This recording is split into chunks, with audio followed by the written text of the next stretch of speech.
Tjena, Ängen här och jag sitter med en Samsung Chromebook framför mig, eller rättare sagt lådan till den.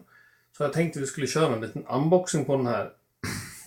Innan jag börjar så, för er som inte vet vad en Chromebook är, så är det ju Googles operativsystem för datorer.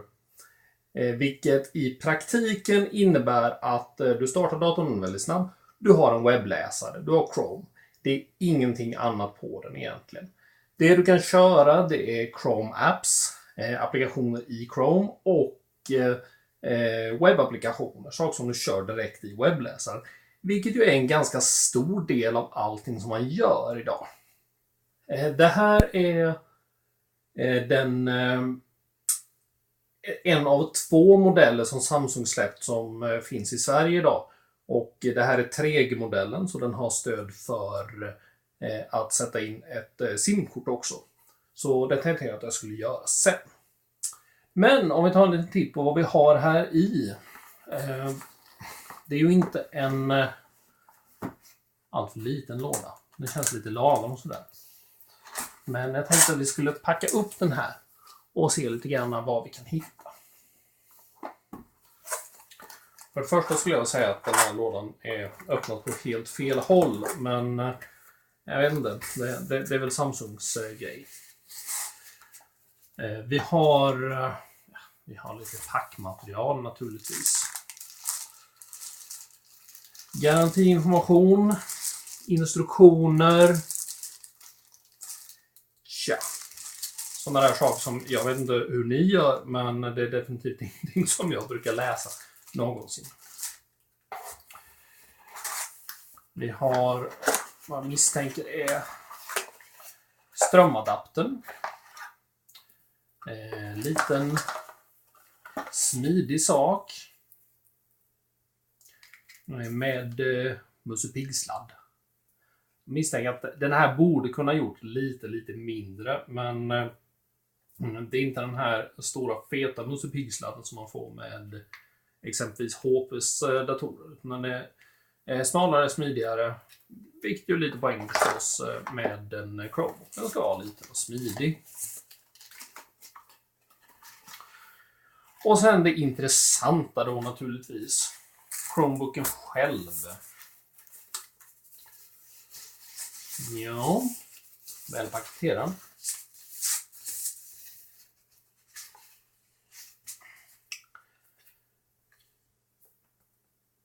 Väldigt, ja vad ska vi säga, fingeravtryckskänslig kan vi konstatera först och främst. Det är Samsung. Vilket innebär att det här som ser ut som en trevlig aluminiumyta, det är inte aluminium. Det här är någon form av plast. Definitivt. Däremot så känns den inte plastig på något sätt. Knackar man på den så hör man att det är inte metall. Men lik förbannat. Det känns som ett kvalitetsbygge. Det gör det. Om vi öppnar den.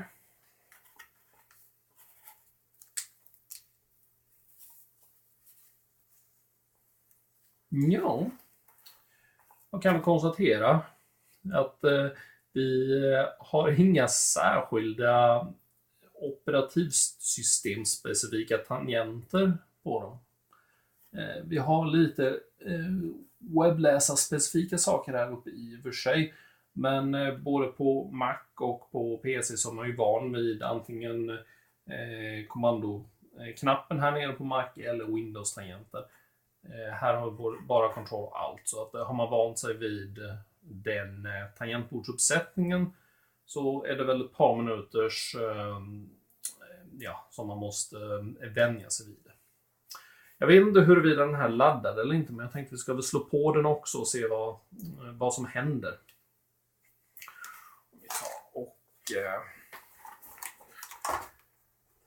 flyttar undan lådan här lite grann. Undan det som vi inte behöver för stunden. Jag vet inte om den laddar så att det här kanske inte överhuvudtaget går. Nej, Jag tror vi behöver lite ström till den. Den här har ju en 11-tums skärm så att den är förhållandevis liten. En del anser ju att det här är nästa generations netbooks och är lite tveksamma till konceptet som sådant. Och jag kan förstå det här i viss mån faktiskt. Att jobba med en dator som inte är något annat än en webbläsare. Det finns de som kallar för det är en surfplatta med tangentbord. Nej, det är det inte. En surfplatta, till exempel en iPad, har du oftast möjlighet att installera appar på ifrån App Store, vilket ju är små program. Du har inte samma möjligheter på en Chromebook, utan här handlar det om att använda webbläsaren. Men handen på hjärtat, hur mycket gör man utanför webbläsaren idag egentligen? Det är en handfull saker. Om jag tittar på mitt eget arbete, både mitt ordinarie arbete på Fint och i mitt eget företag, så kan jag konstatera att 80% av tiden så sitter jag i en webbläsare och jobbar. Men det finns ju en del utvecklingsverktyg som jag känner att jag behöver, så att jag tror inte att jag hade riktigt klarat mig på en Chromebook som min primära dator, eller i alla fall inte som min enda dator. Utan då hade man behövt ha någonting annat vid sidan om. En snabb jämförelse om vi tar och tittar på min MacBook Air. Som ju visserligen är 13-tums varianten. Så kan vi konstatera att de ser lika ut i finishen, men som jag sa så är det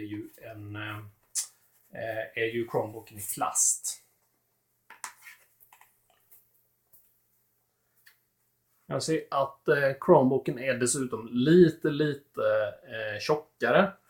Däremot så är de helt klart jämförbara i vikt. Men återigen, då ligger ju Chromebooken med en 11-tums skärm snarare än en 13 som vi har på iMac.